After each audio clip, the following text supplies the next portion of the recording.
Welcome back to Nuer Online TV channel. This is Chang Kwatnyak. Take on ka breaking news mi bi kona ling kajan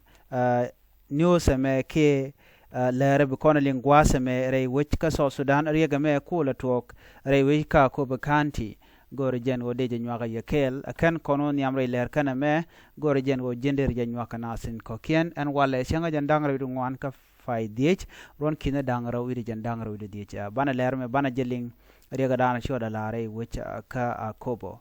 ko gor kono de konti la rien leren winemi de kon kamala je gor jen o jenderi notification bell de je twany kede rodu de dor gori bo pingwasamo riega ban lat gwasame keep breaking news on right kon ka kwide na me rieg ke ler je salwach no kam nuer kana murlëë bana mandana shakulo gor commissioner dung akoba county jana dana gor banyo ga yekel kani ci loida ce jada longa manana ci togre wi ka koba regen ci togre wi ka koba ka shanga jan dangar wi de kel ka faydi ron kina dangar jan dangar wi de cha nuari tilangwani ti shub ka bakel shaka nak murlëë ke jaba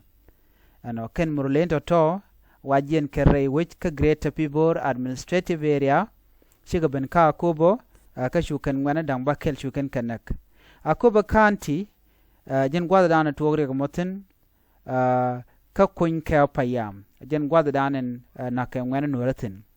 ngwana nur dang bakale kona shanak kana ne dangwan ti shamu ka bot la ngwana nureba wachi jaslo aje mocha tuok kana kona shal ke murle ka do brana shikan nur na ka je no ne dangwan chamu ka bot ne dang bakale gane shilu jelo ay medita long raja me lada muktaba kobo chikan lada no me jaslo aj medit ka do badana choro lat keje man de kon kula ngaje no ne ti shalke me e murlëë ken ke jitaran kon e kon lan were bu kon ti bu kon ka ngai ka duptin kontilen ngwaro din keje ko ken e tin ti shalke me murlëë to kon ke bodor keke bodoran dana to kon keke o ken kana gorno bi ko kon mach no kanan ken gat kon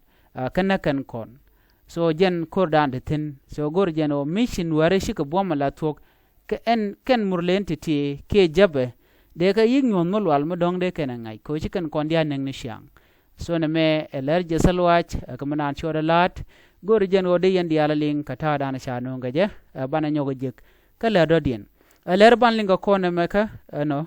kor mi to kam SPLIO ka morobo gor no jin belerbe ben ka koreme bija gor ko chala do te ka commander dung SSPD ya mishanak akume SPLIO ya tagamal